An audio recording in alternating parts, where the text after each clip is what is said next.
što ste došli na današnje predavanje.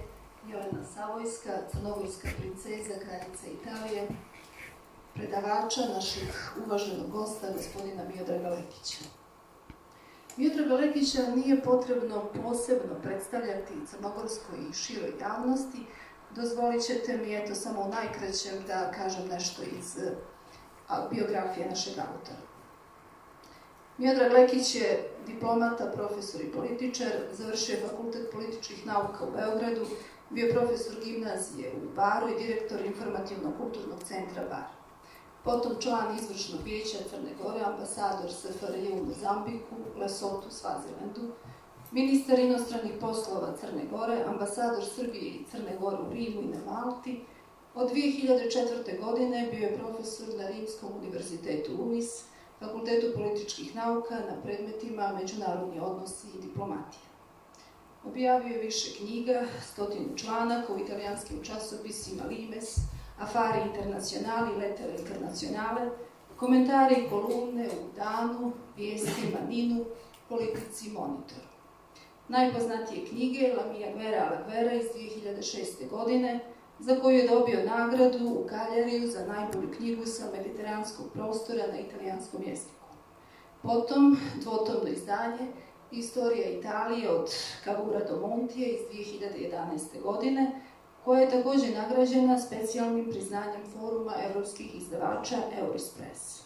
Istakla bih i knjigu Na putu za Damask iz 2014. godine.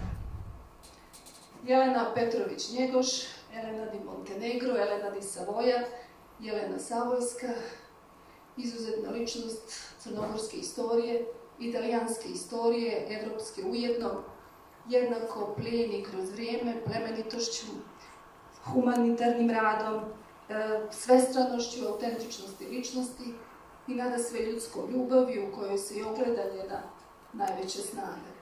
Stoga nije samo uvijek aktuelna tema, već uvijek i fascinantna tema, a ovo predavanje neka bude i jedan svojevrstan ex voto ovoj velikoj ženi koja je s pravom nosila epitet kraljica majka. Miodrag Lekić danas u Kotoru ovog lijepog majskog dana u kinu Boka u nekadašnjoj crkvi Gospoda Anđela. Izvolite. Hvala lijepo. Meni je zaista velika čast i zadovoljstvo da govorim u Kotoru, gradu kulture i istorije. Crnogorka, principesa, dakle, princeza Crnogorska, koja je, dakle, negdje nešto manje od pola vijeka bila i kraljica Italije. Mi u Crnoj Gori imamo zaista značajne ličnosti, ne ipak sa nekim iskoracima velikim međunarodnim, to je često nezasluženo, to je sudbina malih naroda, ali imamo i takve osobe koje su šire poznate i sigurno da je Jelena Petrović ličnost istorije ne samo crnogorske, nego iznad svega talijanske, a i evropske, imajući u vidu značaj Italije i naravno njenu ulogu vrlo direktnu, koja je izraz njene ličnosti, o čemu ćemo danas govoriti i razmijeniti utiske, tako da ja ovo nisam ni zamislio kao predavanje s katedra, nego neki uvod koji ukazuje na tu veliku ličnost i na određenu kronologiju njenog života.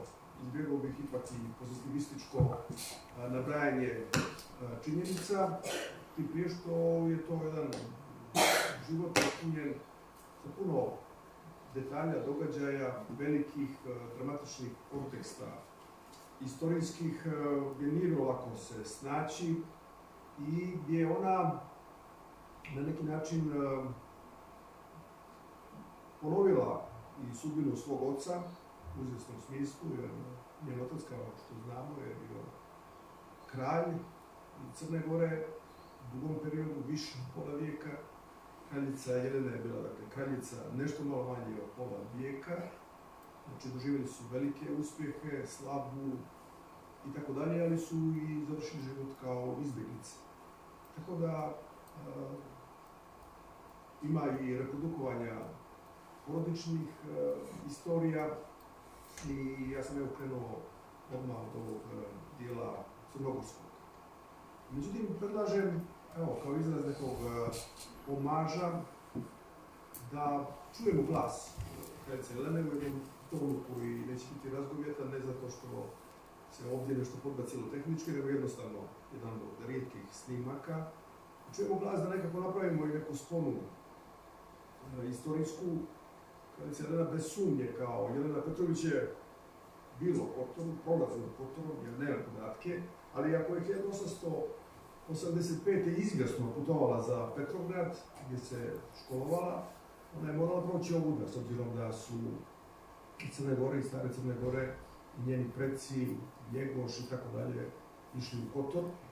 Dakle, kad bi putovali za Rusiju, išli u Kotor, iz Kotora za Trst, brodom, iz Trsta za Beče, iz Beča za Petrograd. Tako da pokušavam da, bez obzira na istorijsku distancu, protoka vremena, da nekako spojimo ove tačke i sigurno, dakle, da je njen glas ne u smislu govora, ovo će biti jedan govor, objasnit ću kontekst, već princeze Crnogorske koja je sigurno silazila i boravila u Kotor, moguće će neki istraživač nešto više jednog dana saznati dostojno je da se to izuči za Njeguša i za druge Petroviće će postoje podaci pouzdani, tako da vrijedno je, čini mi se, i to zabilježiti, posebno ako nešto ima posebno interesantno.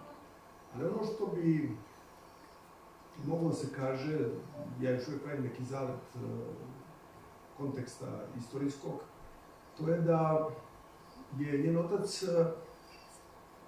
Nikola Petrović bio u Parizu i školovao se kada je u Kotoru se dogodio atentat na knjaza Danila, na strica kralja Nikole, budućeg kralja, koji je dobio tu vijest, to je bilo 1860. Da još malo odbacim Kotor u taj kontekst istorijski, sad taj detalj nije slavan detalj, ali jeste determinisao mnoge procese. I to je ubrzalo da je kralj Nikola 19 godina postao suveren Crne Gore.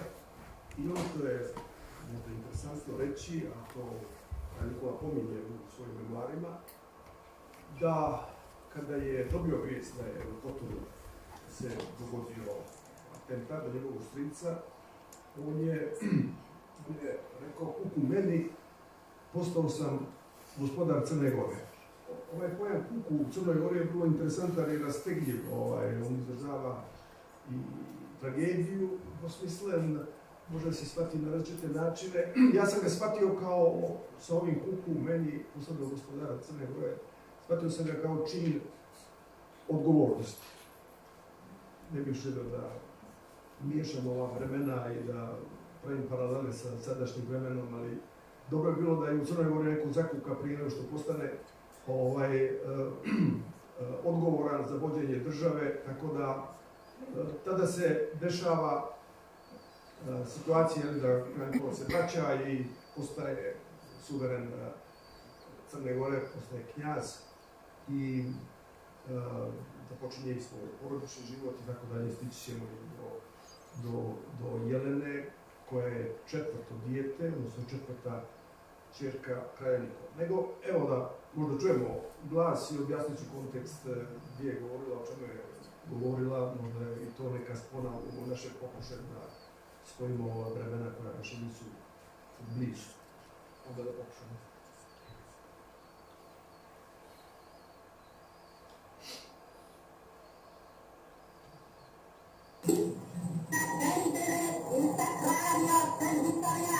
Per deporre sull'altare dell'eroe ignoto la fede iniziale in purissima offerta di dedizione alla patria. Piegandoci a terra, invochiamo dinanzi a Dio vittoria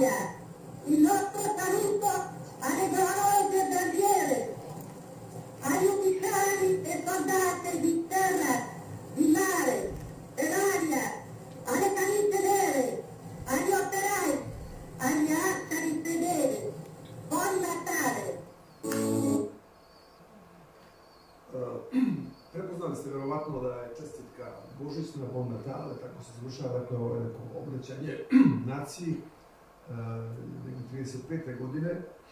Ono što u domenu jezičkog mogli smo pretpostavljati, da je naučio dobro italijanski, ali ono što nekada i one koji nauče dobro strani jezik ih izda, to je akcenat, to su to naši balkanski su onako dosta jaki. Ona govori perfektnim akcentom, tako da ova intonacija zaslužuje možda i taj komentar. Dakle, kraljica Jelena je rođena na Cetinju 1873. godine. Ona je četvrta ćerka, kako sam rekao. Kažu, moguće, nema iz istorijskih predsjednih podataka da je kralj Nikola negdje prokomentarisao u nekom svom sastavu bliže, što ću ja jedan sa ovoliko ćeri, ali nije to bio sada crnogorski neki izraz, uzmemo tradicionalni, ako je to stereotip, više, nego brinuo je i o nasledniku, o prestolonasledniku i tako dalje, da je to bio motiv, da je iščekivao i sina koji će se dogoditi. To bilo ima 3 sina i 8 ćerki. Znači, jedna je četvrta ćerka i da, po mene bili određenu evoluciju kraja Nikola, ako uzmemo ove rečenice koje su uvijek na ivici, da li su tačne, ovo je sad što ću reći tačna, a to je da jedan gost u Crnoj Gori mu je rekao, pa nešto nemam utisak da imate proizvode, da nešto izvezete i tako dalje. On je rekao, ne, varaš se jako, imamo bogatstvo. On je rekao, nisam primijetio, on je dodao, imamo, to su moje ćerke. I jesu bile u svakom pogledu, pa i u ovom što je njega isto posebno interesovalo, to je sudbina politike, istorije, diplomatije, jer ćerke su bile jedno nevjerovatno moćno, oružje, neadekvatno dosta, ali toj goštačkoj, ratničkoj psihologiji, kralja Nikolu dobilo diplomatije.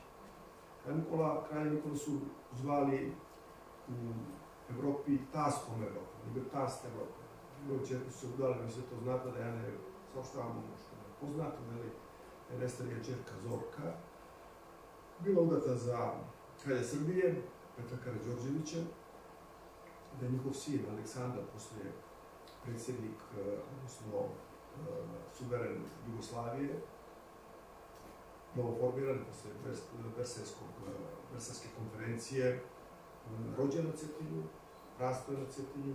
Postoje autentični snimci koji se isto mogu vidjeti na YouTube, gdje on govori cetinski, Zorka, i da sam ne nabrajam sve, dvije sljedeće ćerke, Milica i Anastazija, su bile udate u familiji Romanov, to su najbliži rođaci Nikolaja II. Znamo tragične ličnosti, koji će biti strijeljan od bolševika kasnije, ali ne samo što su bili rođaci, nego su bili vrlo visoko u tim državno-vojnim hijerarhijama. Ana Battenberg jeste jedna od najpoznatijih evropskih porodica, i dolazi do kraljice Jelene, koja je postala kraljica Italije. Sada, ćerke kralja Nikole, tako 4, tu je i Marija koja će rano otići, s neke iznenadne teške bolesti, su se školovale u Petrogradu, u Rusiji, u djevojačkom institutu elitnom Smolni. To je dio Petrograda i to je bila škola, sada bi moderno rekli koleđ, ali ne odgovara terminološki ruskom, za aristokratske porodice i škola koja je imala princip visoke edukacije i takođe disciplina durissima, kako Italijani kažu u knjigama, i da se sa ta dva elementa visokih manira, kulture, s jedne strane, i discipline, kako kažu, formare karakter, da se karakter formira kroz ta dva elementa. Dakle, kraljica Elena je bila u toj instituciji, ona je sigurno, pored ambijenta u svojoj kući, na Cetinju, gdje je mogla čuti i naučiti mnogo toga, imala dakle ovu nadgradnju u jednoj elitnoj instituciji edukativnoj. Dakle, kralj Nikola, a i njegovi predci su bili posvećeni vladari. Kralj Nikola je, kao što sve znamo, pisao pjesme, drame, i njegova balkanska carica je igrala evropskim pozorištima. Tako da, kraljica Elena je bila spremna, pored svoje ličnosti, svog talenta, svojih predispozicija, da u porodici, oca, iznad svega oca, ali majčine strane takođe, Božica Vukotić, nauči mnogo toga da stasa u toj porodici, ali dakle i sa ovom nadgradnjom u Rusiji. Ona je sigurno bila spremna za dvorove i ono što će napraviti kao utisak u Italiji neće biti iznenađenje, već nešto i očekivano. Bez obzira na i određene predrasude, Balkan je uvijek izazivao predrasude, zavisti i tako dalje, tako da je bilo sigurno i petegolece, kako kažu Italijani, a i u Boki, da, određene zlonamjerne komentari, ogovaranje i tako dalje, ali to je neminovno, da se dešava, posebno u ambijentima tako elitnim, gdje su i razne konkurencije u pitanju. Kako je došlo do te veze, tog odnosa koji će da rezultira njenim statusom kraljice Italije i udatbe za prestolonaslednika Vitorija III. U prevodima se često i češće kod nas kaže Viktor. On je Vittorio na talijanskom, ja mislim, bar u Boki da je ovo više odgovara Vittorio nego Viktor, uz respekt i tog prevoda.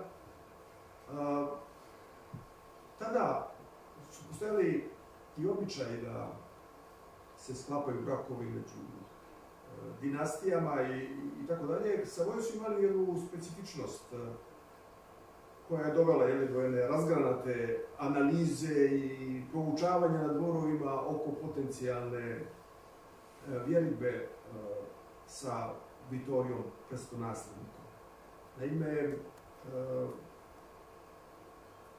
eto da kažem ipak nekoliko rečenica o toj porodici. Savoje su jedna od najstarijih dinastičkih porodica u Evropi. Vjekovima su trajali još od srednjeg vijeka i oni su bili u tom vojvodstvu Savoja, ili na Francuzi rekli Savoie.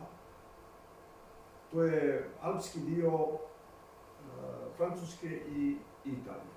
Znači, to je njihova postojbina, oni tamo vladaju. Tada u srednjem vijeku nisu bili izdiferencirane nacije, tako da s tog velikog feuda, tako dalje, oni će da se prošire ka Pijemontu i Pijemont je sa Torinom značajna provincija, kako kažu Italijani, ili regija, ili država, država u jednom momentu, i to je centar objedinjavanja Italije. Tako da riječ Pijemont koji se preselila ovamo kod nas na Balkanu, pa je neka zemlja Pijemont, pa se za Srbiju govorilo Pijemont, u kontekstu Prvog svjetskog rata i posle Prvog svjetskog rata. Znači da su Savoje stara dinastija, ratnička dinastija, i sa specifičnošću, ja sam još uvijek napravio dosta velike zalete, pokušat ću da brže idem, sa specifičnošću da su imali i brakove u familiji. Tako da otac i majka Vitorija III, budućeg muža kraljice Jelene, su dosta bliski rođaci.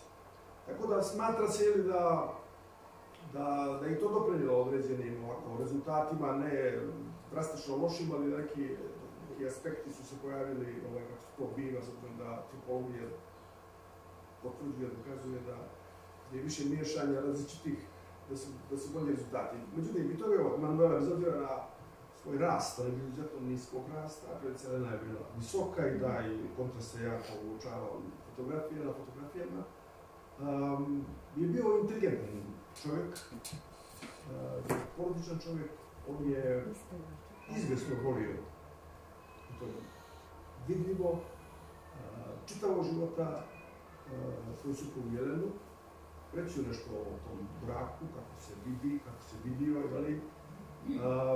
jer ipak je bio to kombinovan brak. A kombinovani brakovi iz određenih razloga, državnih, strateških i tako dalje, ne rezultiraju uvijek i transformacijom u ljubav, ali u ovom slučaju se to desilo. Desilo se na jedan vrlo autentičan način. Ovo ću o tome nešto kasnije reći. Dakle, predsjednik države, hoću reći predsjednik vlade Italije, je bio izvjesni Crispi, koji je bio vrlo agilan i posebno ništa. Ja sam autor jedne skromne knjige, doduše 2 toma o istoriji Italije, pa me malo digresije odvlače. Preskočit ću Crispija i njegovu ulogu u istoriji Italije, prebacit ću se na našu temu. Naime, Crispi je taj arhitekta ovog braka koji će da uslijedi. Naime, on je dao svojim predstavnicima, ambasadama, da malo osmatraju princeze na dvorovima i tako dalje, pa se to desilo i na Cetinju. Ja ću malo ponekad uzeti tekst da bi išao brže, a i dozvoljeno je, kako se kažu, tekst d'appui. Dakle,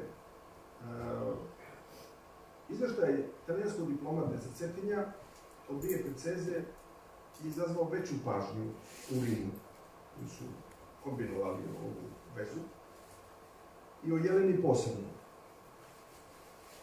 Ambasador piše sljedeće: one su lijepe, pristojne, inteligentne, zdrave. I dolazi do očiglednog većeg interesovanja i tu se kombinuje posjeta Italiji i susret u Veneciji na Bijenalu umjetnosti 1895. godine, gdje stižu 2 princeze crnogorske, Jelena i Ana, i majka knjeginja Milena. Sada u knjigama ima verzija o slučajnom susretu, mislim da nije bio slučajan, ali ne ja, nego drugi koji također su biografi i istoričari. I došlo je do tog susreta, dakle, u Veneciji u 2 momenta. To je u hotelu Daniele, koji je bio u Veneciji, to je jedan od najljepših hotela koji danas postoji. I kasnije na pozorišnoj predstavi u poznatom pozorištu Fenice. Tada je bio prvi susret. Znači, Jelena uz majku, sestru, Vittorio uz svoju majku, Margaritu. I to je, dakle, bio prvi susret. Ja nemam namjeru da saopštavam, niti bi bio spretan u tome sada da objašnjavam kako je sve ta veza išla i kako se pretvorilo u ljubav i tako dalje. Vrlo prirodno, oni su se sreli sa svim ovim izvještajima i tako dalje. I sve dobija na ubrzanju, tako da 1896. znači godinu dana kasnije, oni se opet sreću. Vittorio III, on je prestao naslednik, Jelena, crnogorska princeza, ovoga puta u Moskvi. Tu je kraljica Jelena, odnosno Jelena, velevešnja kraljica, na svom terenu, na ruski i tako dalje. i kod sestre, jer dvije sestre su brate Romanova. I to je moment kada dolazi do inauguracije ruskog krunisanja ruskog kralja Nikolaja II, dakle, kojeg sam već pominjao. I tu se okuplja svjetska aristokratija. Oni se opet sreću, bit će navečer i bal i tako dalje, razne ceremonije. Njihova veza postaje sve ozbiljnija, jedna se dobija oko dimenzije ljubavne, znači već ovi iza koji su to nešto kombinovali i tako dalje, su manje na sceni. Smatra se u knjigama da izbor crnogorske princeze je proisticao, dakle, pored ovih izvještaja, da ostavimo njima malo, da su i oni odlučivali da ne pretjeramo sa ovim režiserima iza kulisa, da je bila orientacija da u takvoj situaciji, Vittoria Emanuela, koji je sin bliskih rođaka, Umberta i Margarite, da treba se predsjeća se jednom jakom krviju, što se smatralo da mogla biti sa Balkana. Ja kada ovo govorim na bazi literature koju sam čitao, ali cijelo vrijeme nekako i sa ustručavanjem, jer želim bi da otvori njima prostor, da su to njihove odluke, se da su mnogi kombinovali, a da kad su se ove srede, to već išlo tom snagom i tom njihovom dinamikom. Nakon ova dva susreta, Vittorio saopštava majci da o Elena on ne suna, ili Jelena ili nijedna, jer su očigledno bila kombinacije druge neke, ne u njegovom iskustvu i viđenju, nego to za ovih izvještaja u kombinatorima, jeste. Znači, o Elena on ne suna, i tu je već pala i odluka i posle ide, dakle, ta čitali ti potezi koji će da uslijede, ja ću ovako kronološki samo ovako pomenuti. Dakle, dešava se vjeritba na Cetinju, 19. oktobra 1896. godine, Savoja Vittorio, dakle, dolazi na Cetinje, dešava se ceremonija vjeritbe, kreće se za Bari, iz Bara ovoga puta, dirljive scene, oproštaj sestrama, braćom, možemo da zamislimo crnogorske ambijente i tim prilikama, atmosferom. I oni su 20. oktobra 1996. godine u Bariju i u crkvi San Nikola, Sveti Nikola, obavlja se ceremonija prelaska iz pravoslavne vjere u katoličku. Prethodno je dobijena dozvola sa obje strane, kao što vidite, ovo je sve vrlo pedantno se odvijalo i se ide za Rim, u Rimu je vjenčanje dvostruko, jedno civilno, u Quirinalu, i zatim crkveno u Santa Maria degli Angeli, najpoznatijih crkvi u Rimu. Jelena, dakle, se udaje za Vittoria Emanuela, koji je prestolonaslednik. Također ću sada isto malo brzam i da ukažem da je Vittorio prestolonaslednik i oni se nalaze 1900. godine na krstarenju vodama Mediterana kod Grčke, na jahti koja se zove Jela. To je isto interesantno reći, manifestacija njegovog odnosa prema Jeleni, dakle Vittoria, da je on u nekoliko navrata davao ime Jela. Jela dođe deminutiv crnogorski Jelene, pa se tako zvala ta jahta.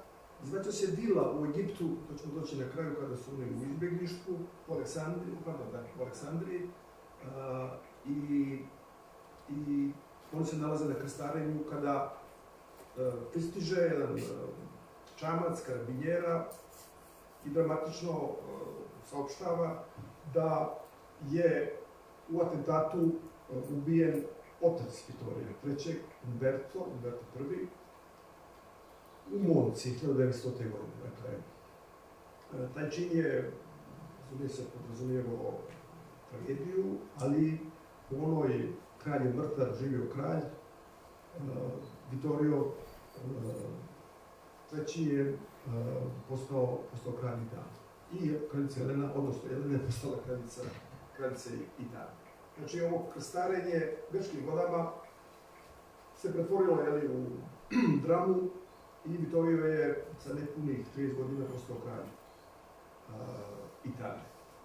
Jelena, dakle, kraljica, i oni će biti kraljevski par do 1946. godine. Znači, 46 godina je Jelena, koja je naša tema, kraljica velike zemlje Italije. Možda da kažem i moguće da i ponavljam nešto što znate, da je kraljica Jelena uspjela da za kratko vrijeme zadobije naklonost Italijana. Ona je izabrala diskretan stil, dominantno posvećen porodici, dobrotvornim akcijama, odmjerena u javnim pojavljivanjima. Ovo se sve može naći u mnogo većim komplimentima u knjigama italijanskih autora. Ja ovo smanjujem da ne bih rizikovao da se radi o subjektivnosti našoj u Crnoj Gori. Ali je izvjesno tako. Pa evo, na bazi tog mog iskustva, 16 godina sam živio u Rimu, sretao, poučavao i tako dalje. I vjerujte mi da ćete povjerovati, ja nisam naišao, mislim, na osobu koja ne zna za kraljicu. Ja nisam naišao na osobu koja, ako bi nešto rekla, bez obzira na uzrast, stariji i mlađi, da to nisu bili izrazi poštovanja. Ona je uspjela da zadobije veliko povjerenje u Italiji. To govori da se radi na sve o inteligentnoj ženi. Znači, ne izabrala stil, dakle, porodice, diskretan. Nije to stil koji je treba da izrazi neku inferiornost, ona je bilo zapažena u svojim javnim djelovanjima, ali recimo izbjegavala je sasvim politiku u nekom smislu dnevno, nije to ni uloga, naravno, ali to iskušenje je izbjegavala, dakle, a opredijelila se, znači, za taj stil majke, ne vjerujem kao taktika, jer Italijani su, kako oni kažu, mamoni, tamo je majka u porodici. I kod nas je, ali kod nas se ne priznaje to zvanično, a tamo je i na nivou zvaničnog, a još više u realu.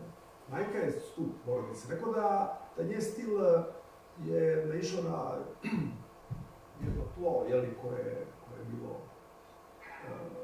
određeno da prihvate sve to, ali ja sad govorim o nekim opštim mjestima njenog načina djelovanja javnog, ali ću to sada potkrijepiti i sa konkretnim nekim njenim potezima, ali bilo je poželjno da ja malo i odmaknem svemu, znam da ne žurimo, ali ipak. Dakle,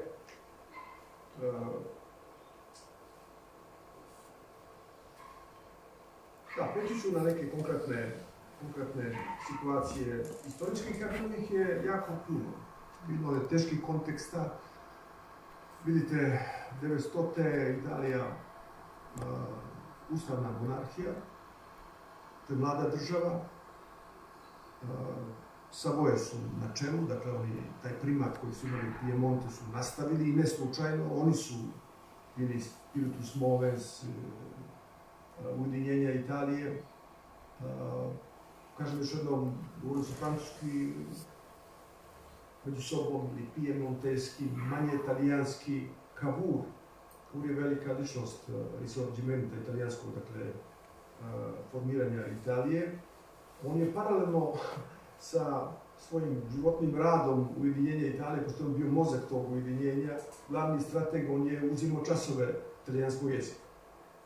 Dakle, Italija je zbir državica, vjekovnih, visoke kulture i tako dalje. Tako da su Savoje preuzeli taj primat i 900. godine je to država koja ima svoj progres i ekonomski i tako dalje. Međutim, stvar će se ne malo nego prilično iskomplikovati od 20. godina, konkretno 22. godine, kada Mussolini stupa na scenu, ne stupa malo prije, ali 22. godine u oktobru mjesecu je bio taj čuveni marš na Rim, strašan pritisak, populizam, agresivan i velika drama u Italiji da li popustiti pred takvim jednim uzurpatorom, vrlo inteligentnim, vrlo sposobnim, vrlo velikim obećanjima, u momentu kada Italija 20. godina ima haos štrajkova, pa i pokreta revolucionarnih. Oktobarska revolucija i njen zamah je stigao i do Italije. Tako da se tražio neko ko je čvrsta ruka. Mussolini je izvanredno to iskoristio. Može sad trenutak da vidimo kakav je bio odnos kralja i kraljice sa Mussolinijem. Da, i ovo je poželjno da ponekad pitate da bi malo učinili sve dinamičnijim. Ta kohabitacija, da upotrebimo ovaj moderan izraz, je trajala ništa manje nego 21 godinu. Znači, to je ustavna monarhija. Vlada ipak ima nadležnosti veće, u smislu vođenja politike. Pri čemu je kralj garant i on ima svoje uloge u domenu odbrane zemlje i druge, nisu baš ceremonijalne, ali Ustav pretežno da je vlast predsjedniku vlade, koji opet ima povjerenje parlamenta. Znači, to je parlamentarna demokratija uz kralje kao garanta. Ovo nije da bi se kralj rekabilitao, doći on do nekih momenta vrlo teških i ta oštra odluka 1946. godine da se potjeraju Savoje iz Italije. Bilo je jako grubo, teška kazna, doći do toga, zaslužena ili ne, je bio jedan pokušaj to da čitava ta odgovornost ogromna da se uđe u avanturu Drugog svjetskog rata sa Hitlerom, pošto je likvidiran Mussolini, da se prebaci nekome koga treba kazniti, pa su kažnjene Savoje. On je napravio jedan, kako bih rekao, grijeh, ali tu sad bi ušao u sve detalje i tu negdje ne da imam razumijevanja, nego mislim da je morao da popusti pred opet uzurpatorom Mussolinijem, da je popisnik takozvanih rasističkih zakona 1938. godine, malo sam skočio sada do 1938. To je popisao, to je nesrat, to je ta krivica, jeli, bez obzira što tamo nije bilo progona Jevreja, bar i neuporedivo, jeli, sa izvornim rasizmom koji je bio u Njemačkoj, nacističkoj Njemačkoj. Tako da je to, znači, jedan sistem dvostruke vlasti, pored tih velikih observacija o Vitoriju, pojavljivala se i ta, zašto je dozvolio da nakon tog marša na Rim, koji se nije dogodio zapravo, oni su bili oko Rima, nisu oni ušli, nego je pritisak. Mussolini je iz Milana čekao, bio na telefonskoj vezi, tu se pravili razni kompromisi. Međutim, Mussolini je bio izabran kao delegat, kao poslanik. Ali imao malo deputata ili, kako rekao, delegata, poslanika.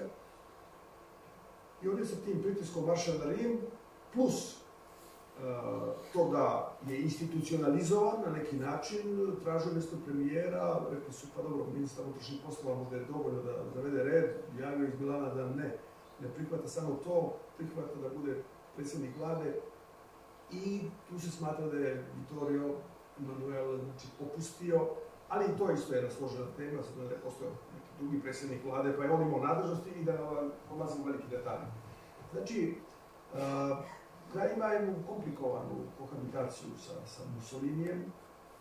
Zaboravimo da u Rimu je i treća ličnost značajna, znači pored predsjednika vlade u obliku jednog agresivnog diktatora, što ovo kažem, inteligentnog, populiste, sa određenim rezultatima u domenu ekonomije, javnih radova. Tako da je, mislim, složena je tema italijanski fašizam. Može se izroditi u čudovišnu, jednu tvorevinu, tako da danas kad se kaže fašizam, on pokriva više nego nacizam. Međutim, to je jedna složena tema, na kojoj je Mussolini bio socijalista prvo i glavni urednik socijalističkog lista i tako dalje, bi se prebacio ovu desnu varijantu. Tako da je treća ličnost u Rimu, kao što pretpostavljate, je Papa. Dakle, kraljica Jelena, vraćam se njoj, ona nam je tema.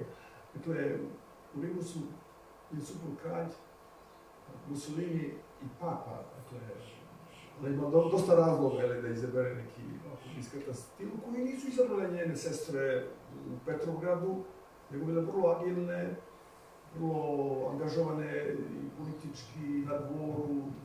Znate već da je Raspućin stigao njihovom linijom i tako dalje, u drugom kontekstu, ne želim da se udaljavam sa digresijama, jako to činim.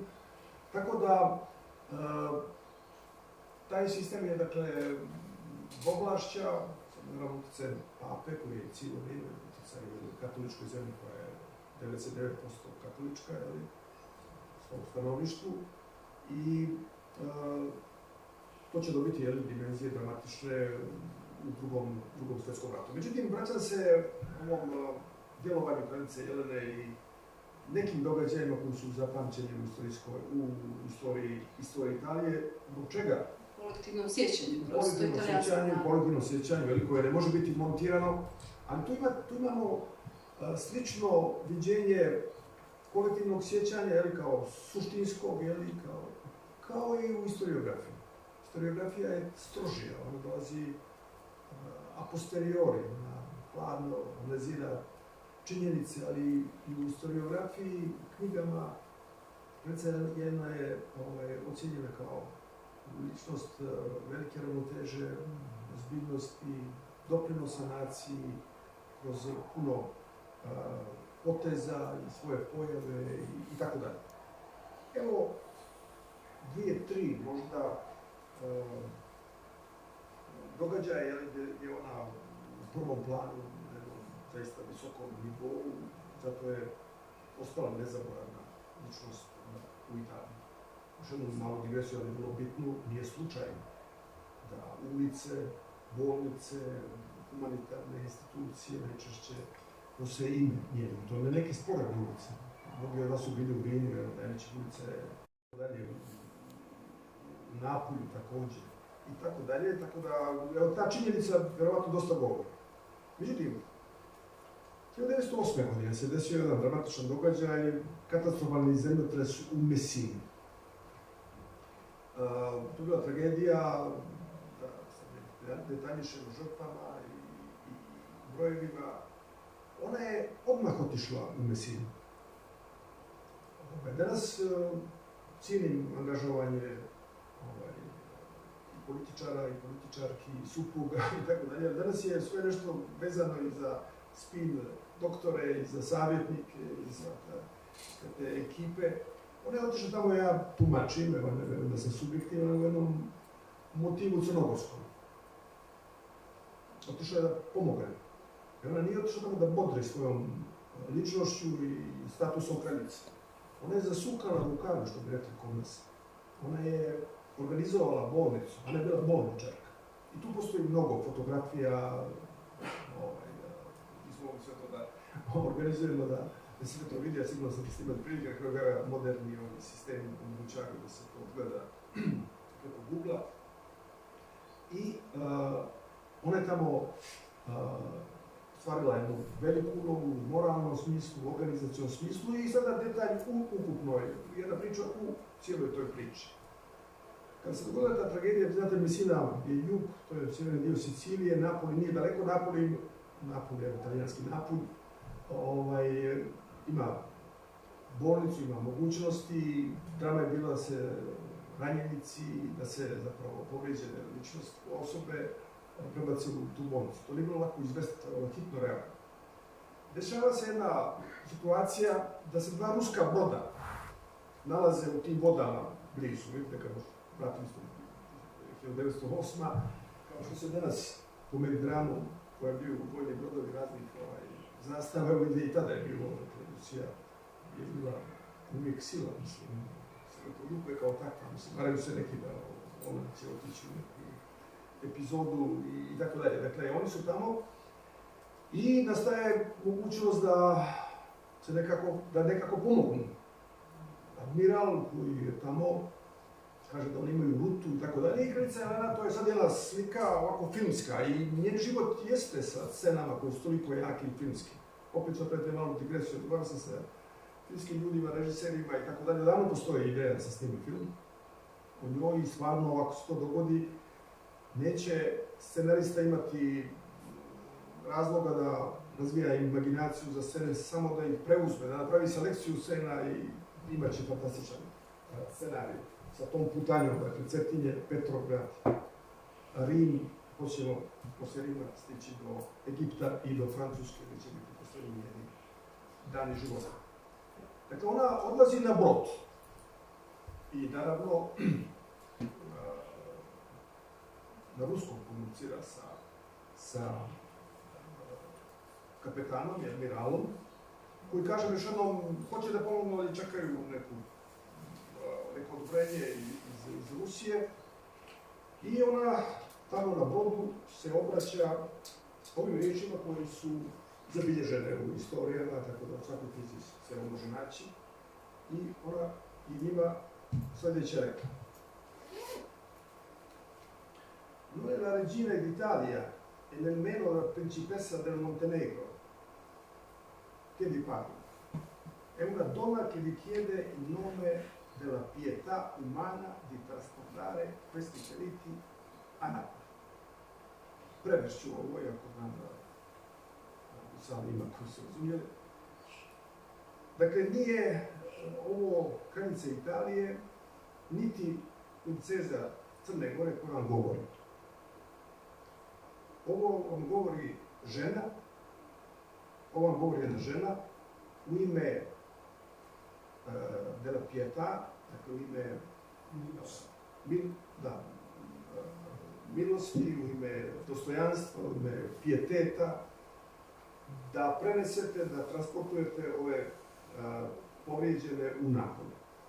Upravo je malo još efektnije rečeno, dakle ona se popela tamo na brod i na ruskom rekla da se ne obraća kraljica Italije, niti princeza Crne Gore, već žena, dakle jedna rečenica koja je toliko moćna da nije slučajno ostala u knjigama i zapamćena. Ja nazvam da je dosta i diplomatska, mislim, povukla je da je crnogorska princeza što u Moskvi, u Petrogradu sigurno je također mogu biti upečatljive primjene. Tako da brzo je stigla instrukcija poslije ovoga da oni podrede tamo svoje aktivnosti i da pomognu i smatra se da je to također bilo vrlo značajno.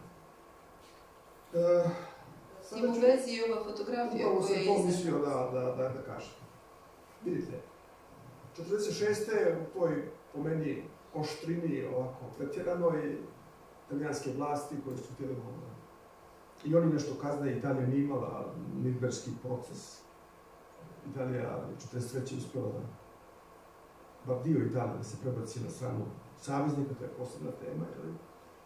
Ali dogodio se ustavna odredba, slično kao i kod nas kad je zabranjeno Karađorđevićima također da se vrate u Jugoslaviju, ne praveći analogije, ima puno razlika, ali poslije ratova dolazi do jakih ovako odluka.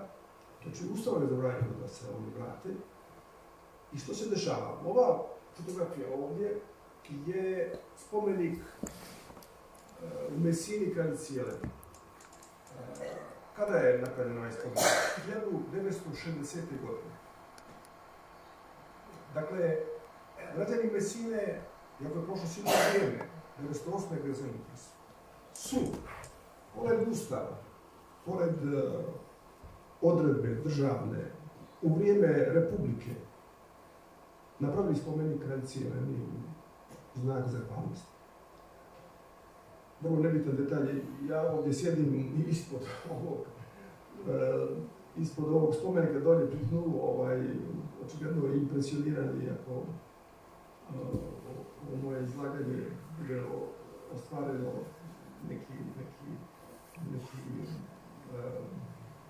efekat da sam približio, da sam pokušao da približim ličnost kraljice Jelene. Ja mislim da sam ovo izlaganje tada pripremio jer sam se zamislio i sad nebitan sam, ali da se vratimo u spomeniku, on je ogroman, on je dominantan u Messini i to je, nalazim vrlo dirljivo, da toliko vremena prođe, da se ne zaboravi jedna ličnost i tako dalje. Nešto što je nama imanentno uz naše predivne osobine istorijske, ali nama se pod duhu istorije da obožavamo vođe, pa onda se anatemišu, pa se zaboravi. mislim, nije baš uvijek i... Molim? Pa se i odreknemo. Pa se nekad i odreknemo i tako dalje. Ne znači da je svako zaslužuje a priori što je vodio državu da bude zabilježen, ali nekako Talijani su jedna između i emotivna nacija i nalazi da je ovo da je ovo izuzetno, mislim. Dakle, mogo je taj gradonačelnik i ta lokalna vlast u Messini da neko i odgovara, čekaj, imamo ustav, oni su protjerani, kako je to slavno i tako da. Dakle, niko nije, naravno, imao nikakvu primjeru. Tako da, ako odete na Siciliju, Messinu, sigurno nećete moći da zaobiđete ovaj spomenik koji je dominantan, koji je ogroman i tako dalje. Možda bismo mogli još nešto reći o njenom odnosu, je li budući kraljica Italije, prema svojoj Crnoj Gori i nekim eventualno političko-ekonomskim inicijativama. Makar ih eto pomenuti. Dobro. Da zaokružimo priču. Može. Samo ću još reći povodom Messine da je to bila jedna nevjerojatna drama, da je tamo stigao i Maksim Gorki, moramo da pomenem, pošto on je pominjao u svojim zapisima, on je vidio kraljicu Jelenu i on je smatra velikom bolničarkom i on je bio impresioniran, ali otkud Maksim Gorki tamo? Naime, na Capriju, to se malo zna, izučavao sam to, nekih ništa manje nego 8 godina su bili bolševički kadrovi, revolucionari, intelektualci uglavnom, na Capriju.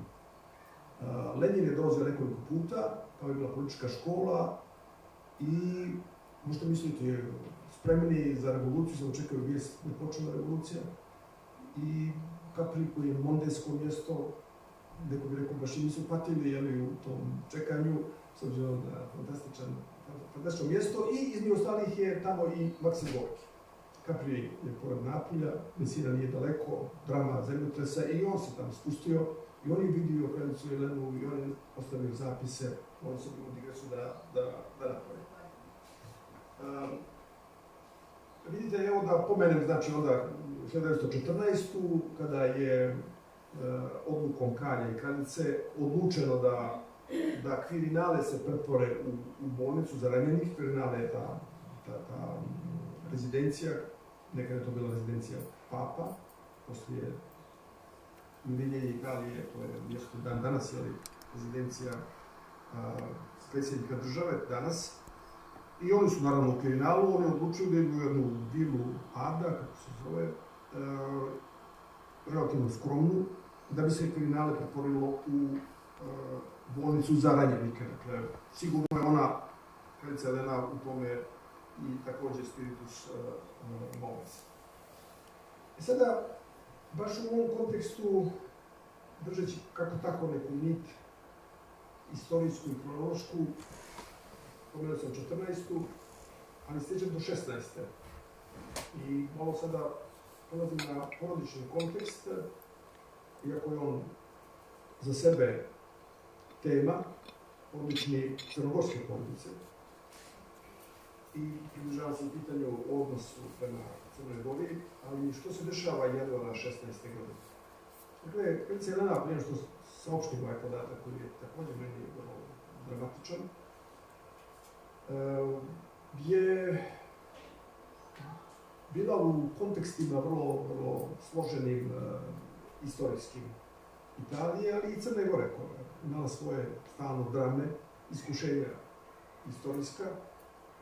Što se dešava u januaru 16.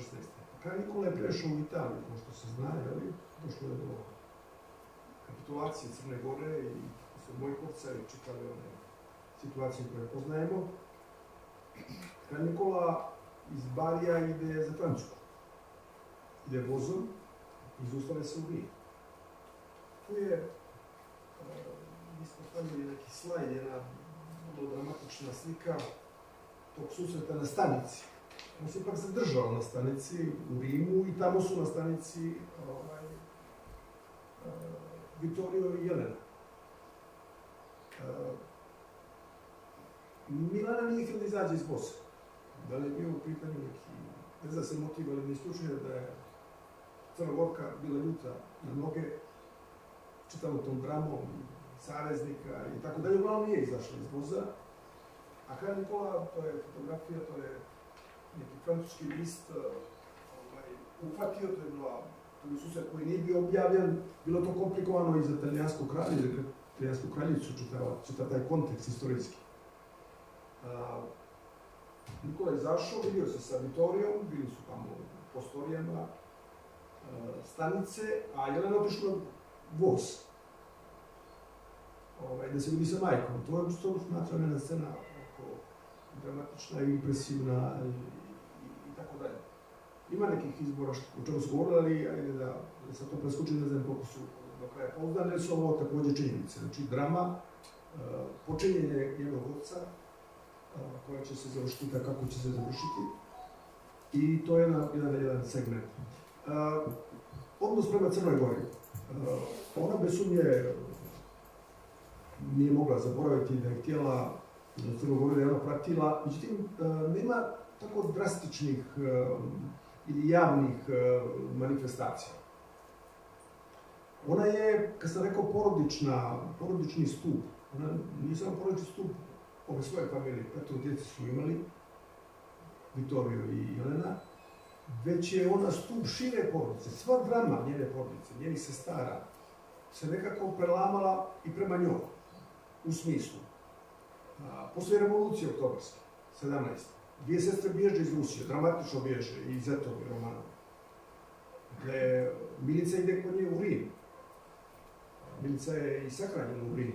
Milica Jelena nije, nego u Montpellieru, poslije nećemo prebacivanja, ali da ne govorimo o ovim situacijama nekada imanentnim crnogorskim porodicama, koje su malo i banalne, ali dobro.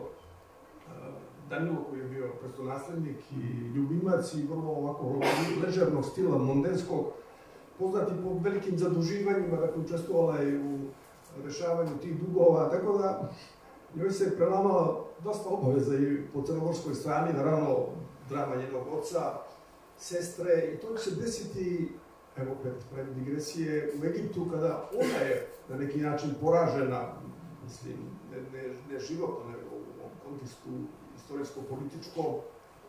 Tamo će biti dolasci iz Bugarske, jer jedna ćerka kraljice Jelene, Giovanna, je bila kraljica Bugarske, žena Borisa.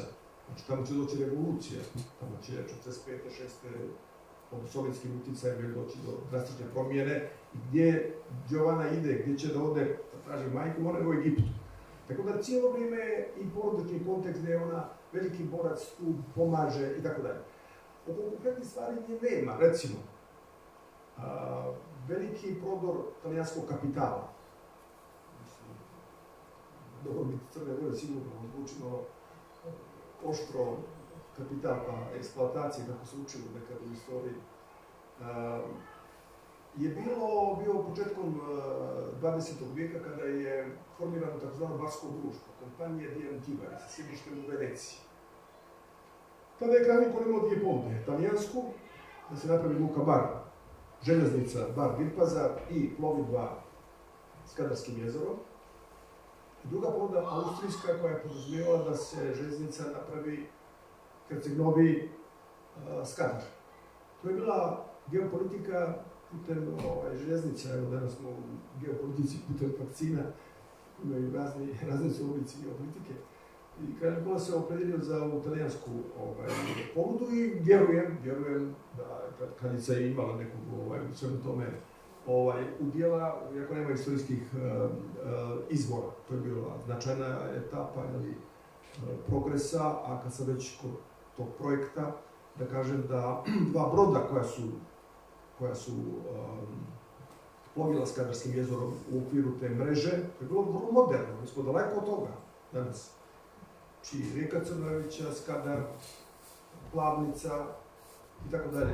Ta dva broda su zvali Jolanda i Mafalda. Mafalda je ćerka kraljice Jelene, Vitorija, i Jolanda i Mafalda. Tako su se zvali ta dva broda, detalj koji nije suštinski, ali sve to poveženo. Drugi moment gdje kraljica Jelena nema pojavno, ali nemoguće da nije učestvovala, to je 1919. kada je nukleus vojni crnogorskih vojnika koji nisu da se vrate u zemlju, koji su smatrali da crnogorsko pitanje nije rješeno, da nije rješeno pravedno, koji je u Gaeti stacioniran i koji je imao svoju ulogu da se priprema da se vrati u nezavisnu Crnoj Gori na ovaj ili onaj način.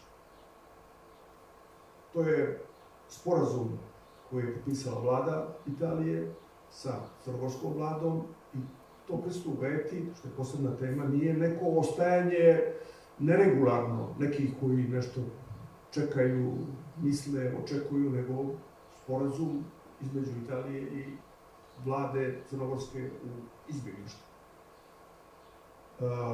To je potpisano aprila 1919. Oni će tamo ostati neke 2 godine. I sada, tu je sigurno opet imala ulogu koja je cijela nemoguće da je bila van toga, pri čemu njena moć ipak nije bila takva da je ona mogla da to priredi, organizuje i tako dalje, nego se uklapalo u politiku Italije koja nije bila zadovoljna takozvanim jadranskim pitanjem, nije bila zadovoljna Versajskom konferencijom. Italija je pretendovala na Dalmaciju, dobar dio Dalmacije, takav je bio i sporazum 1915. u Londonu, tajni sporazum, i nije prihvatala Jugoslaviju i Crna Gora, koja nešto se buni u svemu tome, dio Crne Gore, bolje reći, je bilo nešto što je bilo i korisno za Italiju u toj politici koju je tada vodila. Dakle, imala je interes državni, ali ne sumnjam da je Krecerina tu također imala određenu ulogu. Treći, još zamršeni, isto vrlo interesantan, se događao 1941. godine. Tu već ima podataka i izbor. Što se dešava u 1941. godine? Italijani su ušli u aprilu, krajem aprila, u maju su u Crnoj Gori, iz Albanije na Cetinju su. Kapitulacija Jugoslavije je bila tokom aprila. Dakle, oni bezborno ulaze i oni su do 13. jula tamo relativno mirnoj situaciji. Plan Italije je također, kao i Celana, na neki način prisutna, jer ovaj izaslanik, diplomata koji će doći na Cetinje, koji će pokušati napraviti jednu okupaciju soft, sad bi rekli modernim stilom, je bio da se proglasi nezavisna Crna Gora. Pod, naravno, uticajem ili dominacijom, na neki način političkom Rima, fašističkog Rima, da kompletira sliku. Tu je čitava jedna priča, gdje je i puno rojalista, nostalgičara, osoba koje osjećaju nepravdu, i dalje obožavaju kralja Nikolu, smatruju da je imao nepravednu istorijsku sudbinu i tako dalje. I plan Italije je bio da Crna Gora se proglasi nezavisnom, kao neki oblik protektorata, i da za tu varijantu treba poslati kao prvog čovjeka profesionalnog diplomatu. I izvesni Mazzolini, Serafino Mazzolini, je taj čovjek koji je broj 1 u Crnoj Gori na Cetinju. Tek poslije 13. jula, kada će doći do pobune, odnosno ustanka, doći će do vladanja sa generalom Pircijom Birolijem, sa svim elementima brutalnosti okupacije. Ovo je bio pokušaj da se to ostvari bez sile. Za tu misiju, za taj plan, bilo potrebno naći nekog ko će biti Petrović u okviru te vlasti, te marionetske vlasti, da kompletiramo priču. Uzgled, mala digresija, je sljedeća da je Boka Kotorska proglašena za dio teritorije Italije. Dakle, to nije okupacija, jeste u faktičkom smislu, ali jednostavno proglašena, kao što je bila Pulja, Toskana, Piemont, Lombardija. Boka Kotorska je postala jedna od provincija, odnosno regija Italije. Upoznao sam neke divne ličnosti, bili određenim godinama stariji, kao braća Rašković, vrlo uspješni tamo u Italiji, na planu umjetnosti i tako dalje, koji su iskoristili tu priliku 1941. kao mladići da odu za Italiju, nije im trebao ni pasoš, ništa, Boka je bila dio Italije. Znači, to je 1941. do 1943. A Crna Gora nezavisna, pod upravom Italijana. Tu je kraljica Elena prisutna. Ovaj Mazzolini je napisao dnevnik. I to je vrlo dragocjeno kako se on priprema. U Rimu, za Crnu Goru, uči, savladava i tako dalje, i sreće se često sa kraljicom Jelenom. Nema ona tu neku političku inicijativu, niti neke političke poruke, niti ulazi u tu dramu, vjerojatno i znajući što je Crna Gora i Balkan, tako da ne utiče ona politički. Ali ona smatra da treba da osnuje društvo dama crnogorskih, pomaže materijalno i tako dalje, govori sa ushićenjem, tako piše taj Mazzolini, to treba da prevedemo, mislim da se napravio neki prikaz te njegove knjige. To je vrlo interesantno, kako on razgovara sa političarima, priprema tu skupštinu koja bi trebala da bude, koja treba da se desila se 12. jula, gdje mu otkazuju, kako se približava datum, i Plamenac i drugi mu otkazuju, i on jedan posljednjih telegrama shvatio situaciju, komplikovano, da to nije Crna Gora koja jedva čeka dođe Italije da proglasi nezavisnu državu, je mnogo komplikovanija priča, i u jednom od posljednjih telegrama piše: ovdje su crveni, zeleni i bijeli. Crveni komunisti, zeleni pristalice nezavisne Crne Gore i bijeli pristalice ujedinjenja srpsko-jugoslovenskog, sad već ne znam kako da definišem. I ovdje se sprema neko čudo, dakle, ono će se desiti, 12. jula će se proglasiti nezavisna Crna Gora, 30. jula eksplodira ustanak, žestok i tako dalje, Mazzolini se vraća u Rim, Pircio Biroli preuzima komandu i tako dalje. Tu je kraljica Elena na neki način prisutna. Kažem još jednom, vjerujem da se radilo o njenoj inspiraciji, ne političke kalkulacije, niti plekanja u političke procese i tako dalje, ali sa živim interesovanjem. I još jednu malu digresiju, koja je ovako neobična, možda se i ne smijeti, to je vrlo zanimljivo u tom dnevniku Mazzolinija, tog, dakle, diplomatskog profesionalca, je da mu negdje kucaju na vrata poslije pola noći da mu jave da je umrla tetka kraljice Jelene. Sad tetka, kod nas u familijima crnogorskoj dosta rastegli pojam, ali to je očigledno neko izveo vrlo dramatično, tako da je Mazzolini u dnevniku piše 2 dana se bavi time, ide na sahranu, nosi vijenac i tako dalje. Dakle, kraljica Jelena, odnosno kraljica po definiciji je toliko značajna. To su sad ovako ove lokalne boje koje mogu da izazovu ovako interesovanje. Dakle, njen odnos prema Crnogoranu sigurno nije to zaboravila, nije imala eksponiranja. Kažem, ova epizoda 1941. i tu pokušavam da ne budem strog. To je metež jedan, raspala se bila Jugoslavija, nije se znalo će se sastaviti više i tako dalje. Dakle, ako je neko razmišljao da Crna Gora izbjegne rat, ko što rade druge zemlje, Brecht je govorio o beati populi che non hanno eroi. Sreću su narodi koji nemaju heroje.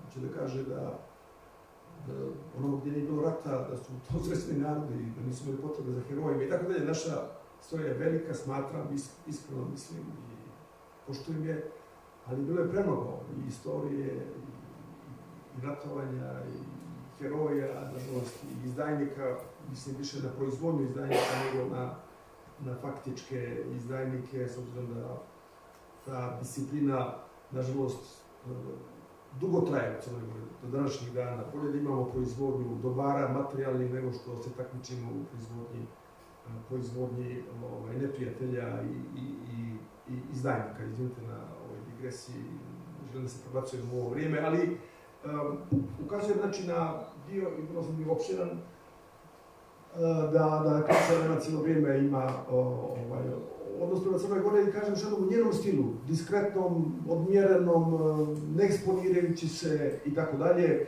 pomažući familiju u svim tim dramama istorijskim koje su se dešavali, koje su sve nešto išle ka njoj sa velikim strpljenjem i tako dalje. Pošto vrijeme već odmaklo, ja bih mogu da se približavam kraju, možemo na kraju krajeva i nešto razmijeniti zajednički. Ja sam htjela reći reći možda da napravimo poveznicu sa ovim vremenom, tako što možda publici damo priliku, ali ajde da saslušamo još. Nam pripremimo. Dobro, evo, znači, drama Italije u ratu 1943. godine se obara Mussolini i to je nešto vezano za kraljicu Jelenu. To su porazi, ta avantura donosi stravične tragedije i Amerikanci se iskrcavaju na Siciliji 1943. godine i uspijevaju da oslobode ovaj dio prema Rimu. Rim i dalje njemački. Dolazi do tog prevrata. To je strahovito interesantno kako je do toga došlo. Uglavnom, sva skraćenja, to su sigurno i službe britanske i tako dalje. Znači, kralj koji je 21 godinu u kohabitaciji sa Mussolinijem, priprema se jedan plan, naime na tom savjetu, najvišem fašističkom, dolazi po prvi put neko glasanje i po prvi put je Mussolini u manjini. To je već nezadovoljstvo i tako dalje, ali on je to podcijenio. Svakog ponedeljka je išao kod kralja, pravila, konsultacija i tako dalje. I on dolazi u vilu Savoja, o kojoj sam ranije govorio, i razgovara sa kraljem gdje je već napravljen plan da Mussolini bude uhapšen. Kad ga je pratio iz vile u dvorištu, rekao je da se uspjeri ka jednom automobilu karabinjera, on rekao, ne, mene čeka moj auto, Mussolini još nije bio shvatio, ne, ovi ćete preuzeti, preuzeli su ga i Mussolini je pao. Dakle, čitav jedan sistem bez metka, vojni, stravični, u ratnim vremenima se srušio u jednom danu, pri čemu sjever od Rima gore su Njemci držali do 1945. Ali ono dolje je, dakle, saveznička vojska i Amerikanci i prihvataju nerado kralja i kraljicu. Oni su dio te zavjere protiv Mussolinija. Dakle, ako nisu podnosili Mussolinija, kao što se govori da nisu, i oni izjavljivali, evo, na kraju su uspjeli da to nekako naplate, da je Mussolini uhapšen, neću sad da govorimo o njegovoj sudbini i dalje, ali oni se izlaze na jug gdje je ta nova vlast. Iz realpolitičkih razloga Amerikanci i Britanci prihvataju kralja i kraljicu, ali ih drže vrlo marginalni, vrlo na distanci. Ne negiraju da su kralj i kraljica, to je već početak kraja, dekadencije u Brindisi, u Salernu, i to je do 1945. tako, 1946. znači potpuno oslobađanje Italije i odluka je da se oni potjeraju, pri čemu je kralj abdicirao u korist svog sina, pokušaj da Savoje nastave, to nije išlo, tamo je pokret otpora na sjeveru, komunistička partija i tako dalje, već potpuno nova realnost. I oni su, dakle, 1946. godine protjerani odlukom, bio je referendum između monarhije i republike, vrlo tijesno dobila republika.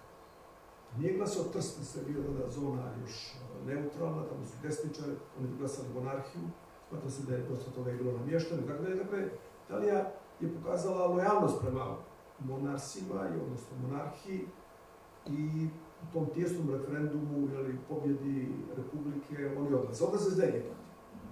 Njihov prijatelj je Faruk, kralj, idu u Aleksandriju, kralj Egipta želi da im da neku počas, on kaže skromnu kuću i tako dalje. I tu provode posljednje godine sa jednim životom mirnim, bez obzira što kaže dio familije tamo dolazi, da im tamo kraljica Jelena pomogne. Oni još uvijek imaju mogućnosti, verovatno materijalnih, ali se svaljuje čitava jedna priča dramatična i ono što isto moram reći, to je da je Mafalda poginula, odnosno izgubila život u logoru njemačkom. Svrsno odmazda, je li tako prema? Pa ne, ovako je bilo. Ja sam odmakao.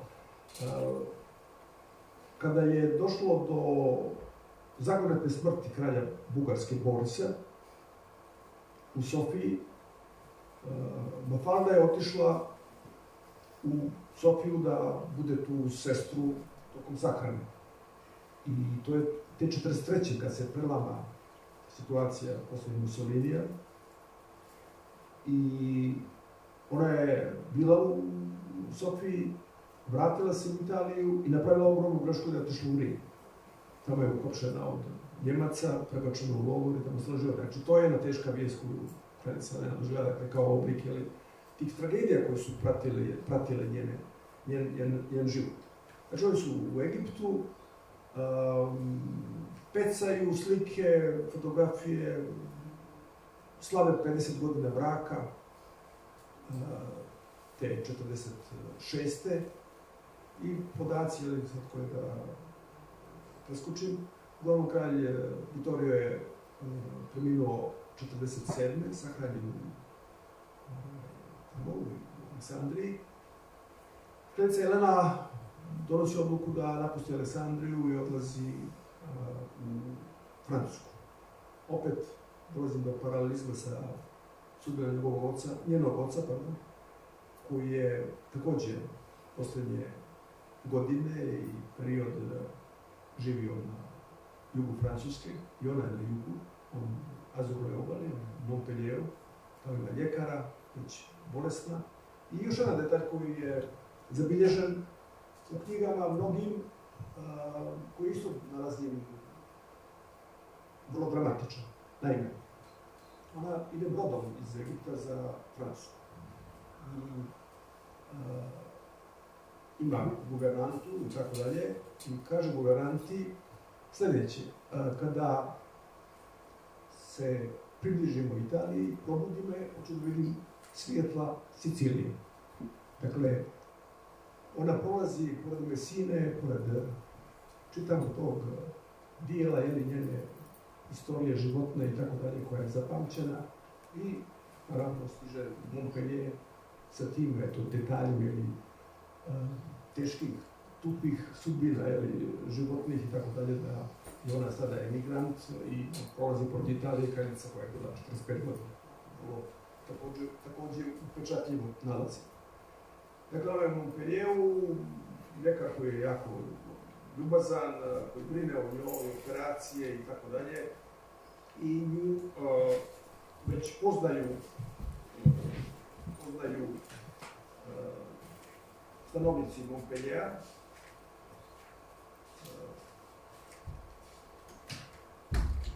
I zovu je, dakle, ona je šeta, ona je u crnini sa šeširom.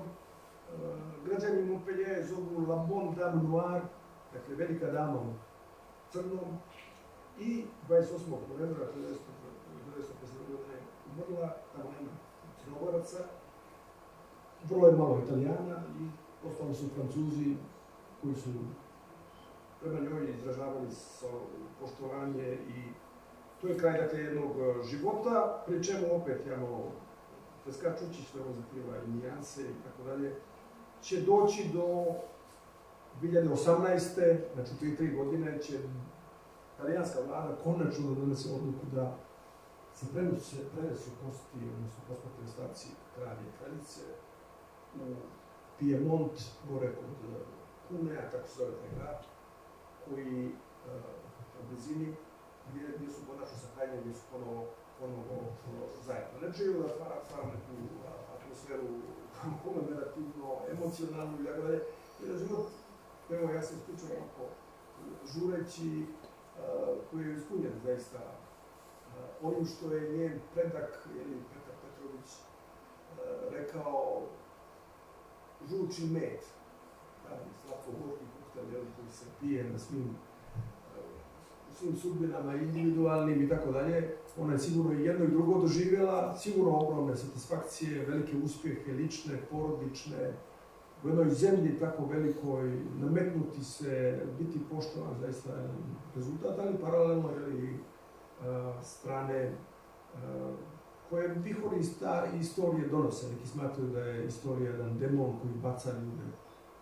Osobito kada dođe do ubrzanja istorije, do zgusnutosti istorije i tako dalje, nesumnje i tu stranu doživjela.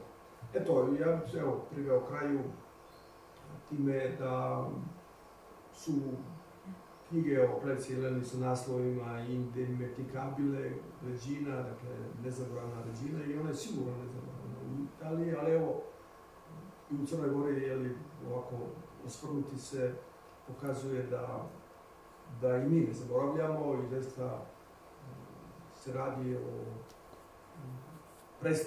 predstavnici našeg naroda na najbolji mogući način. I to u jednoj vrlo rafiniranoj zemlji umjetnosti, kulture i tako dalje, tamo postići uspjeh da je, još jednom ponavljam, imao sam dosadan sa ovim ponavljanjem, ali sam po tom impresijom. Nisam sreo nikoga da je otvorena tema, da nije istu riječ rekao, samo neko ko je poznao i to prožeo sa puno detalja i podataka. Mislim da možemo biti zaista ponosni. Ovo je jedan ovako omaž i na neki način, kako vidim, ima interesovanja da se to podigne i spomenik i tako dalje. Njena istorija nije vezana baš za istoriju Crne Gore neposredno, ali takav uspjeh postigne ljudski prije svega. To što ipak u Crnoj Gori u sve zloupotrebe naših tradicionalnih pojmova ostaje kao suštinska osobina. Ona je nosila u sebi jednu snagu čovječnosti, vrlina. Pokušao sam kroz neke epizode da sve to dokumentujem, preskačući mnoge, pa i jednu posjetu Milana Stojedinovića Rimu 1938. godine, kada je također bila jedna interesantna epizoda, ali ostavit ćemo to za drugo. Ili ako otvorimo razgovor, mogu da i to ispričam kako je poteklo. Hvala na pažnji i ja se izvinjam zato što sam bio opširan. Ne zato što mi je to osobina, nego ja o ovoj temi ne mogu da budem ovako kratak i evo imam utisak da sam mnoge stvari preskočio, ali u dobroj namjeri da sa vama podijelim biografiju i poruke jedne velike osobe i našeg kraja. Hvala.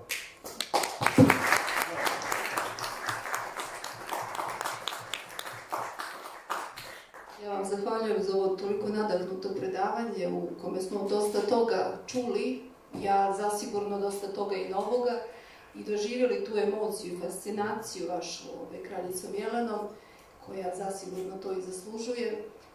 Eto, pitala bih publiku ako žele neko pitanje da postave ili komentar imaju ili sugestiju. Slobodno izvolite. Da li da vam dodam u mikrofon? Ne znam. Nemojte, da, čujete se, a i zbog ovih mjera. Odlično. Gospodine profesore, hvala na obradu podataka.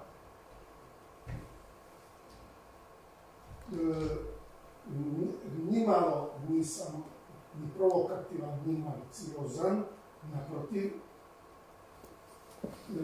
dodao bih nekoliko sitnih podataka. Znači, Boca je 49 provincia Boca di Capua. Znači, zvanično 49. provincija, to je Boca za vrijeme Mussolini. Ali samo unutrašnji dio Boke, jer talijanski rezon je mletački, a ne austrijski. Boka je samo unutrašnji zaliv, a austrijski je sve do Stiča. To je samo jedna mala korekcija, izvinjavam se što upada na to. Da je u pitanju Mazzolini, on je nosilac čuvene parole koja se sada, nažalost, zloupotrebljava, pa se naziva antifašističkom slobodarstvom. To je parola Evviva, Evviva, Evviva Montenegro. Znači, moramo znati za koji je period ta parola. Ne zamjeram današnjoj mladosti koja to ne zna.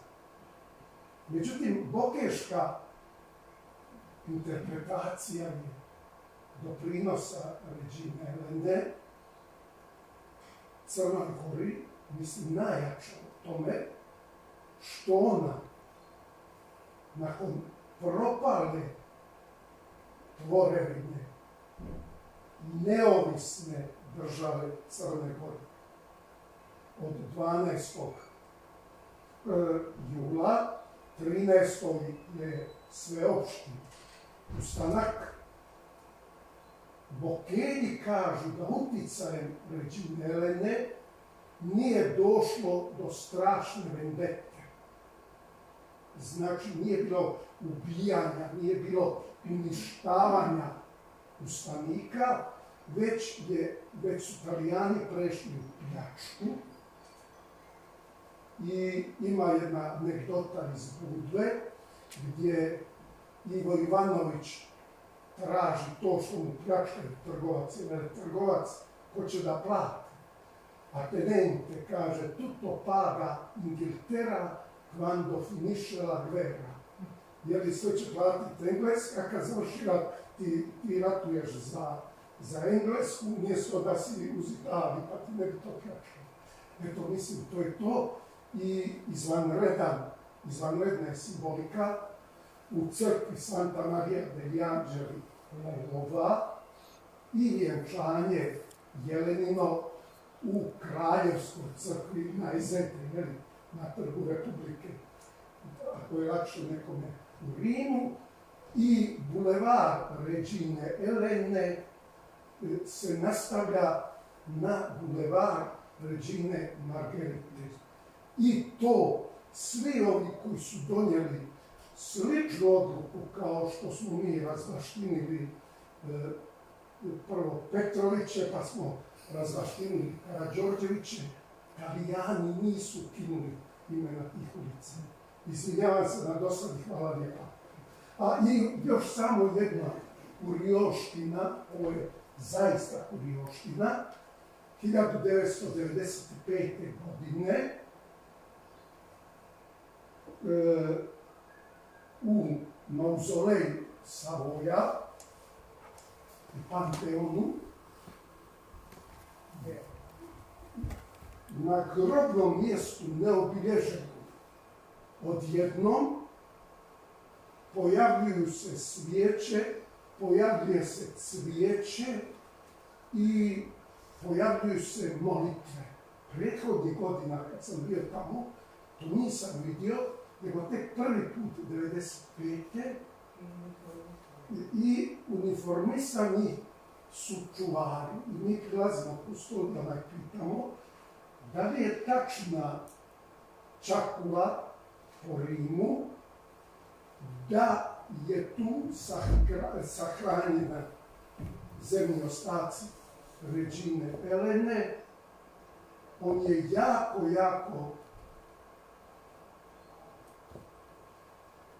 ne začuđen, nego naprotiv misteriozan i sa svojim osmijehom. Da li je tačno da je to tek urađeno 2018. ili je pak prije toga Ređina Elena?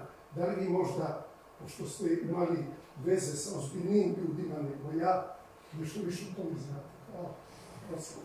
Hvala vama na ovom doprinosu, vrlo korisnom.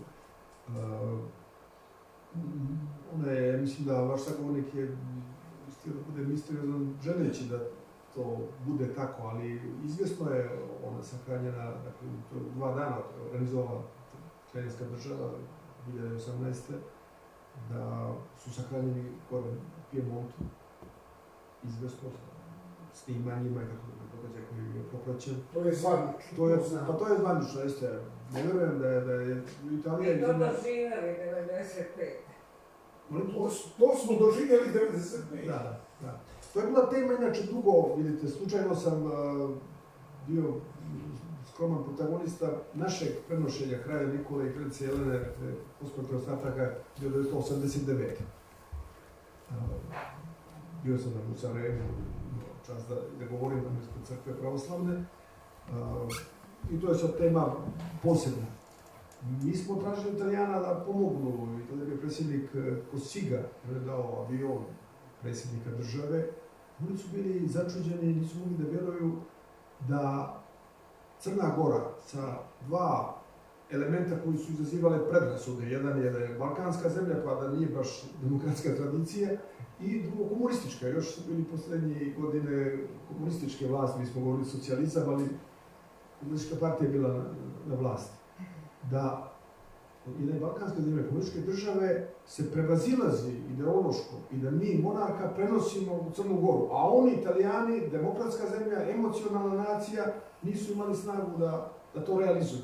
Da su bili začuđeni, gledali nas, vrlo cijenili, tako da je postepeno sazrijevala ta ideja i taj poduhvat da se oni vrate, da dožive neku satisfakciju i tako dalje, mislim.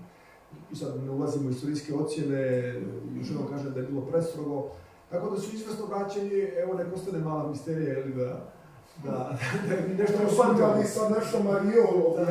Italijani vole misterije kao i mi. Da, tako da, eto,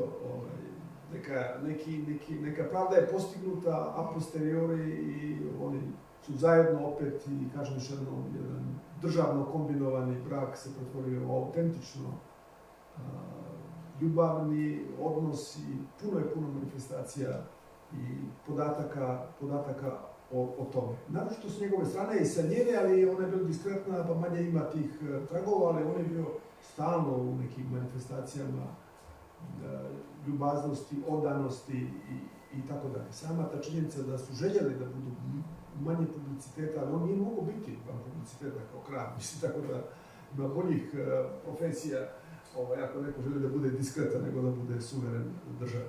Tako da, eto, još jednom izvinite na opširnosti koju sam imao dobroj namjeri da osvijetlim do mnogi momenti.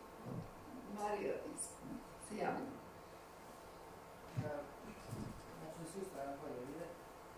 Ja vam se zahvalim na ovako posebnom jednom odnosu i drugačijem predavanju, da kažem, na temu Ređine Jelene. Ja sam gransko pisac i uradila sam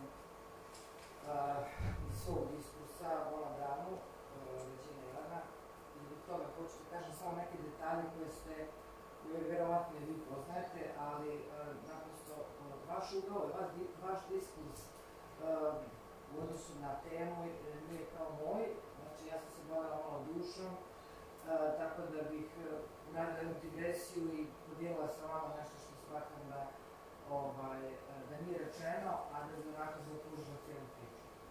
Dakle, Ređina Jelena je upravo sve ono što smo čuli, ali taj dio koji gdje ne možemo da je sagledamo, jer nam nije u historiografskim našim repeticijama kroz školovanje nije objašnjena nikad. Nikad je nismo uspjeli sagledati, vidjeti, uočiti onako u cijeloj toj njenoj, da kažem, punoći što se tiče filantropije i svega ostalog što ona jeste bila i što i danas živi u duhu i u tom kolektivnom pamćenju italijanskog naroda, nažalost ne našeg, jer nismo naučeni, nismo razumjeli, nismo jednostavno informisani na način na koji su to bili oni.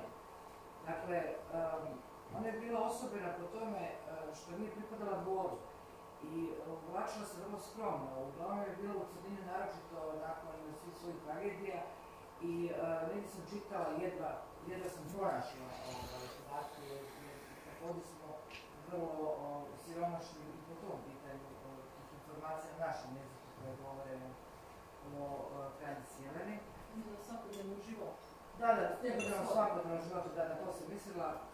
Dakle, imala je uvijek pune džepove bombone i uvijek davala djeci, ne samo svoje, nego i unučićima i koga bi god srela na ulici. A takva je bila neposredna i u kontaktu sa, da kažem, običnim svijetom, kad bi išla ulicom, naročito u Aleksandriji. Našao sam jedan podatak kad su očevi su išli, ne znam, na neki događaj i ona je tad bila prilično ovako, kako da kažem, obesparena u tom znanstvu, u tom svom, da kažem, bivstvovanju i progonu iz Italije. I onda je tražila, sad pitanje koliko je to, ja govorim kao pisac, koliko sam istraživala, znate neke kaderije, nešto što bih ja mogla da objasnim iz tog dramskog dijela, kako ona može da kaže nešto, na šta je mislila i ko je ona zapravo bila. I onda bi ona je zaustala koči dala je, pitala je prvog do sebe, koji je bilo u gostima, znači to su bili ljudi koji su naravno imućni, druže se sa kraljicom, ona je prognana u to razumijete, taj kontekst nemanja, a naučila je da daje, ona je pozajmila novac i dala tom prosjaku za koga je procijenila da u stvari, to je ta njena empatija bila i taj način kako se ona podijeli, zbog toga su njih ljudi voljeli, naravno, nakon sve te priče i svih informacija koje su imali prilike za čuti, čitati tada nakon medicine, znači onda je nastavljeno kako da se ponašala. Ali isto jedan detalj, taj šešir koji je kasnije nosila, imamo prilike da vidimo na tim fotografijama koji su nam sad dostupni na internetu, ne moramo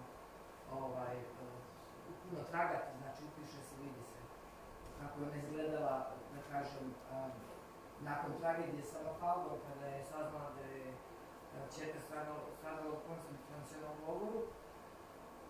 Toliko je plakala, izvori kažu da je toliko plakala da je oko da se spustilo, dakle, doživjela je jednu fizičku, da kažem, deformitet i onda je to prikrivala tim velikim šeširom. Znači, nije nosila šešir iz mode, što bi neko pomislio, nego je upravo bila tako skromno odjevena uvijek i taj šešir i sve to je na neki način otklon prema svijetu koji je povrijedio. I ne bih htjela da dalje da pričam o Guadalupi, ali samo želim da vas pitam, da li znate šta je sa beatifikacijom, to je ono što mislim da možda neko mogu ne interesovati. Da je to u procesu, na koji način? Hvala. Da, i sama čini, hvala vam. Ta strana emotivna je možda i suštinskija i tako da ja se držao onako neke hronologije i činjenica, ali to bi trebao neki film. Dakle, možete misliti film koji na kraju kraja bio u koprodukciji Crna Gora, Italija, Francuska, Rusija, možda Egipat. Mislim da to nije neostvarljivo. Drugoga sam filmskim da se to pokušao. Bilo je pokušaj, ali nije se uspjelo. Film je uspio, ja mislim, sa takvom biografijom zaista. Pa samo ovaj predlog koji je pokrenut prema Vatikanu je već isto govori o značenju. Ja ne znam tačno gdje je stiglo i kako ide taj proces, to nije baš jednostavno, ipak iz sfere te, kako bi rekao, civilne Italije, ali opet ja držim se činjenica i tako dalje, koje same po sebi govore, da je 29. godine došlo do normalizovanja odnosa između Italije i Vatikana. Dakle, kada je novoformirana Italija, formirana, dakle, 1861. godine, pa 10 godina nije ulazila u Rim, jer papska država nije dozvoljavala, ona je bila protiv formiranja Italije, i Rim je papski grad, Rim je grad crkvi, to se vidi dan danas.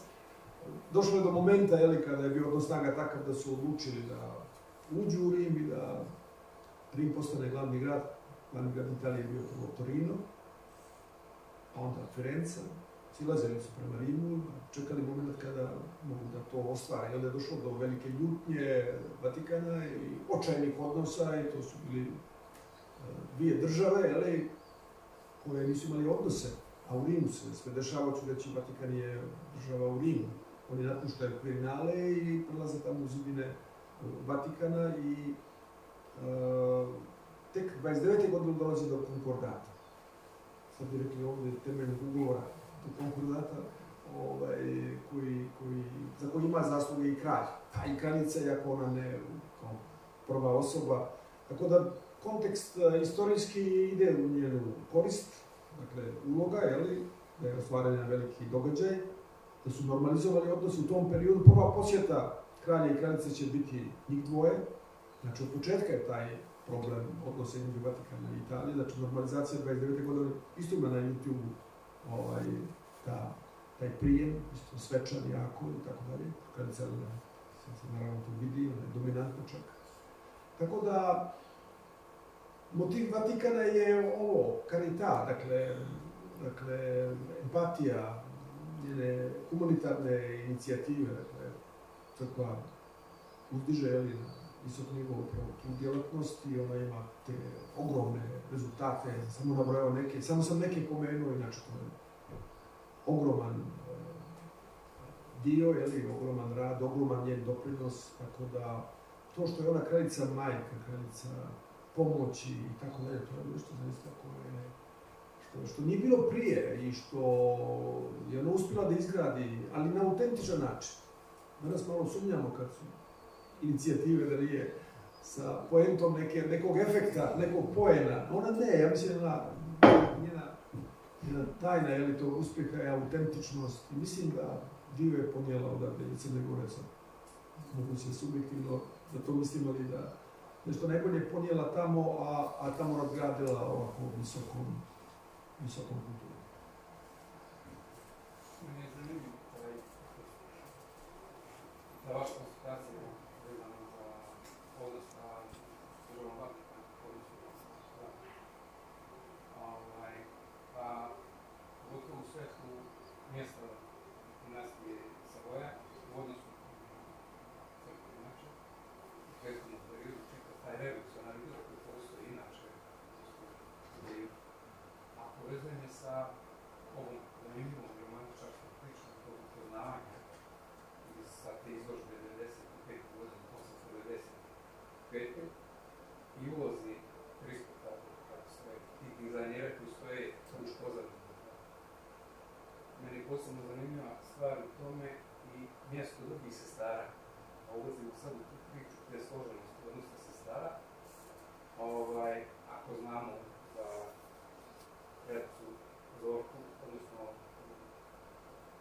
princezu Zorku i mjesto, pomeni ste sami njihovi princeza u Moskvi, odnosno isto na neki način vezano za ovako, čak i okultne stvari kojima su se bavili, neka veza sa nekim čudnim dešavanjima, nevezano za Jelenu, ali posebna stvar je opet jedna filmska izložba 1911. Mi smo pomenuli Balkanske ratove, što je vrlo bitna stvar odnosno Italiji, da shvatimo suštinu tog braka koji se tad pojavio na neki način interes. Jedna dinastija koja je ovako gledana sa pozicije Evrope nije baš bila, kad govorimo o Crnoj Gori i Srbiji, posebno, kako da kažem, na glasu, ali s druge strane šta je preokrenulo, izgleda kasnije tek vidimo suštinu tog uspona odnosa i na kraju krajeva jednog razlaza i u familiji, to je ono što je tragično, kad gledamo odnos recimo kada danas Srbije i Crne Gore, odnosno dinastički gledam između duša pokojna je Zorka već bila, ali ista stvar i u Srbiji vidimo dolazak prevlatu 1903. godine, znači Karađorđevića, vidimo isto pozadinu koja dolazi od strane jedne nove energije koja je suprotna nekim uvreženim starim sistema koji su vladali u kakav je bio Habsburg svema. Sad vidimo na savez koji postoji među Italije i Crne Gore, koji je bio logičan u to vrijeme, a završava tako kako završava, vidimo s tim problema jadranskog problema, odnosno mi se pretpostavili da će doći do takvih instalacija. Tako da vidimo jednu familiju unutar baš jedne strateške borbe, jedne, evo, da nije bilo pitanja vezano za verifikaciju, pa ako to sumnjao da bi moglo da se dođe do toga, mada nije isključeno danas, gledamo sa te strane kompleksnosti čitavu odnosi. A kad gledamo čitavu familiju i žensku, kažem tu liniju te velike dinastije Petrović, vidimo kolika je stvarno njihov utjecaj bio možda mnogo veći nego kad gledamo sa sigurno ocekama njihove strane. Hvala. Hvala vama. U svakom slučaju, kad je kraj Nikola rekao da postoji bogatstvo u Crnoj Gori, to su njegove čerke i da je bi upravo. Šta sam znao što